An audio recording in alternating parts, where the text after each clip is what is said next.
The high school state wrestling tournament brings no shortage of storylines to Omaha, and this year, certainly no different. Of the thousands of wrestlers who hit the mats at the CHI Health Center over the last week, 2 boys will continue their careers in college at Nebraska. Zaiyahn Ornelas, who spent 3 years at Wilber-Claytonia before transferring to Creighton Prep for his senior season, and Mason Petersen from Columbus each leave a historic mark.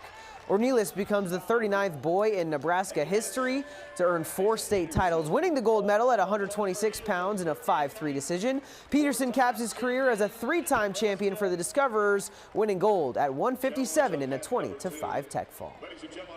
Having an undefeated record senior year just feels amazing to me. I'm so totally blessed for that to happen. Got it done, you know. This is just the beginning of my journey, going to college, going to Nebraska, getting ready for practices, the upper level skills, you know.